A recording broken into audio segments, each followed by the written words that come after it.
Iran की ये चित्र देखकर पूरा विश्व आश्चर्य में है।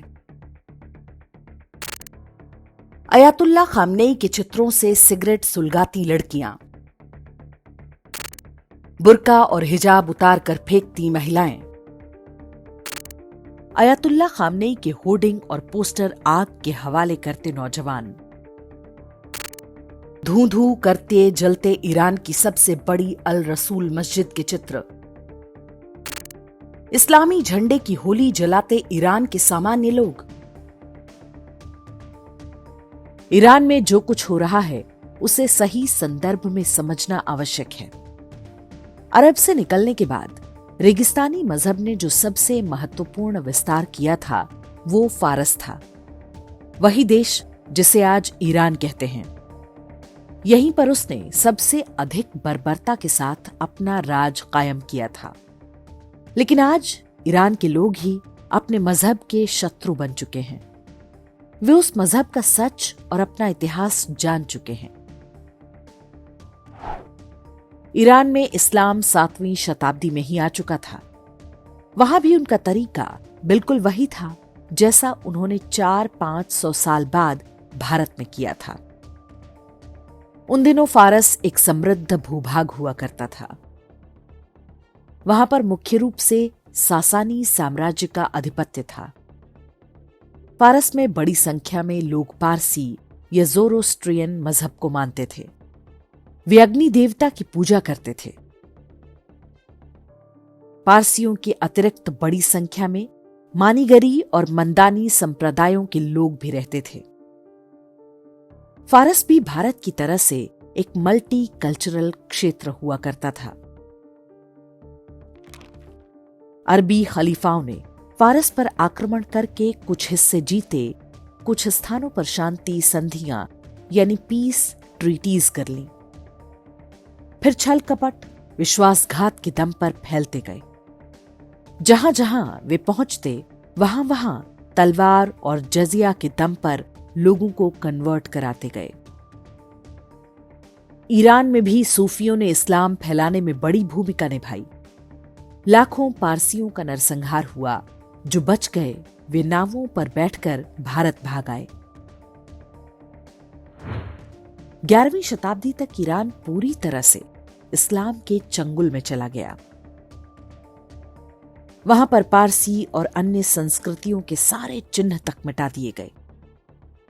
जो थोड़ा बहुत बचा था वो भी 16वीं शताब्दी में शियाओं के कब्जे और फिर 1979 में हुई इस्लामिक क्रांति के बाद साफ कर दिया गया।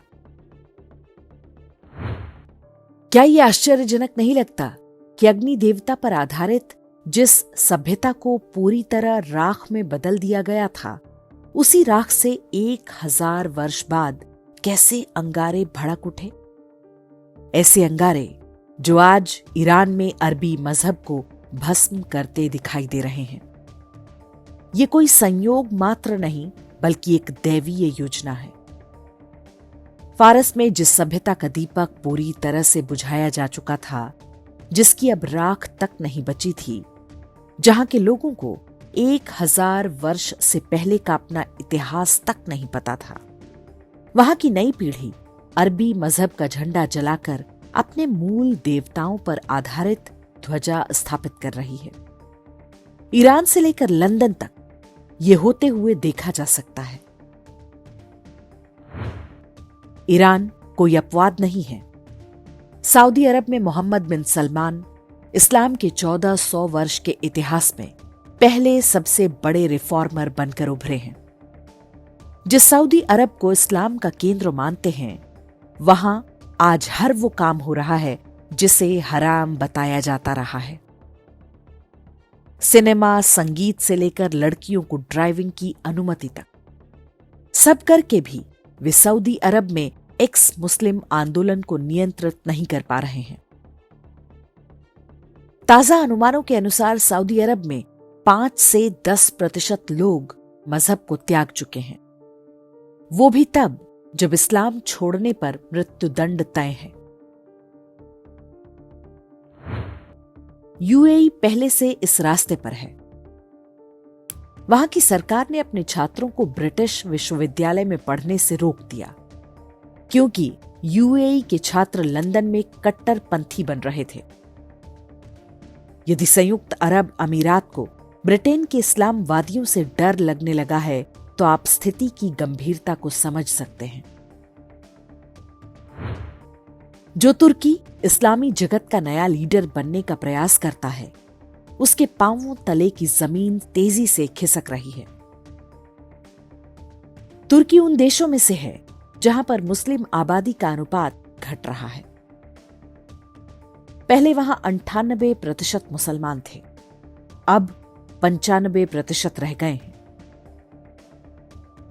प्यू रिसर्च के अनुसार तुर्की में 4% लोग जो जन्म से मुस्लिम थे, अब स्वयं को नॉन मुस्लिम कहते हैं।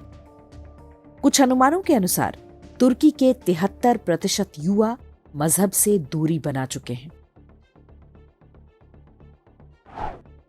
विश्व में सबसे अधिक मुस्लिम आबादी वाले इंडोनेशिया में जो कुछ हो रहा है, वो सबसे अनोखा है। कट्टरपंथी मौलवियों के लाख प्रयास के बाद भी इंडोनेशिया में हिंदू संस्कृति आज भी प्रभावी है। लोग अपने हिंदू इतिहास को न केवल खुलकर मान रहे हैं, बल्कि उस पर गर्व करते हैं। माना जाता है कि संख्या के हिसाब से इंडोनेशिया में सबसे अधिक लोगों ने इस्लाम छोड़ा है। ट्यूनीशिया एकमात्र इस्लामी देश है जिसने औपचारिक रूप से इस्लाम और शरिया का त्याग करके सेकुलर संविधान अपनाया है। जब से ट्यूनीशिया के लोगों ने अरबी मजहब से मुक्ति पाई, वहां पर धीरे धीरे शांति स्थापित हो रही है और लोगों के जीवन में सुख चैन लौट रहा है। इस्लाम के नाम पर बने पाकिस्तान की स्थिति सबसे विचित्र है। पाकिस्तान में 4 लाख से अधिक एक्स मुस्लिम सोशल मीडिया पर सक्रिय हैं। इनमें बड़ी संख्या महिलाओं की है। यह हालत तब है जब पाकिस्तान में मजहब के खिलाफ एक शब्द भी बोलने पर जान जाने का डर रहता है। पड़ोसी ईरान में जो कुछ हो रहा है, उसकी चपेट में पाकिस्तान भी आ जाए तो आश्चर्य नहीं होना चाहिए। अब सोचने वाली बात है कि रेगिस्तानी मजहब जब पूरी दुनिया में समस्या में है, तो भारत में वो कैसे बच पाएगा। स्वतंत्रता के बाद से कांग्रेसी और अन्य सेकुलर सरकारों द्वारा मिले राज्याश्रय के बाद भी अरबी मजहब को अंदर से ही चुनौती मिल रही है। वर्ष 2021 में आई प्यू रिसर्च की रिपोर्ट के अनुसार भारत के 20 करोड़ मुस्लिमों में 6% अर्थात लगभग 1.2 करोड़ लोग अपने मजहब से दूर जा चुके हैं।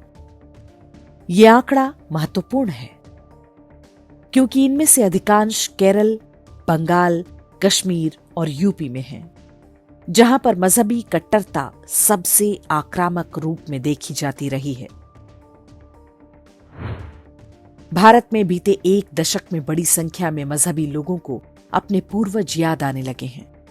अभी ये संख्या बहुत महत्वपूर्ण भले ही ना दिखे, लेकिन बदलाव की प्रक्रिया आरंभ हो चुकी है। लोग अरबी मजहब के मध्य युगीन तौर तरीकों, पहनावे, परंपरा और हिंसक चरित्र से थक चुके हैं। मैं अपने मुस्लिम भाइयों से यही कहना चाहूंगी कि आप लोग बम बनाना, बम गिराना, धर्म पूछ के गोली मारना, ये सब बंद कर दीजिए, क्योंकि इसका नतीजा जो नॉर्मल लोग हैं, नॉर्मल मुस्लिम हैं, उन्हें भी भुगतना पड़ता है। आज सिचुएशन लखनऊ जैसे बड़े शहर में ऐसी आ गई है कि मुस्लिम को कोई घर, अपना अपार्टमेंट रेंट पे देना ही नहीं चाह रहा है। ब्रोकर लोग मुस्लिम नाम देखते ही रिप्लाई तक नहीं करते हैं, क्योंकि उन्हें पता रहता है कि ये मुस्लिम है, इसको कोई ओनर अपना घर नहीं देगा, है ना। तो गेहूं के साथ घुन भी पिस रहा है। ये हरकतें करना बंद कर दीजिए, अदरवाइज बहुत बुरी स्थिति आ जाएगी। अरबी मजहब अब केवल यूरोप में फल फूल रहा है, जहां की समाजवादी वामपंथी सरकारों ने बड़ी संख्या में शरणार्थियों को अपने यहां पर बसाया। इंग्लैंड, जर्मनी और फ्रांस जैसे देशों का बुरा हाल है। किसी झूठ को तलवार के दम पर या छल से ही मनवाया जा सकता है। ये कथन सभी अब्राहमिक मजहबों पर पूरी तरह फिट बैठता है। इंटरनेट और सोशल मीडिया के युग में अब सत्य को छिपाना संभव नहीं है। ईसा के नाम पर कब्जाए गए देशों में भी एक दिन यही होना है। ईरान और बाकी मजहबी मुल्कों में जो कुछ हो रहा है वो इतिहास में दर्ज होगा, इस रूप में कि कैसे झूठ, छल कपट, फरेब, हिंसा और बलात्कार के दम पर फैले फर्जी विचारधारा का अंत करके सभ्यता, संस्कृति और पूरी मानवता को बचाया गया था।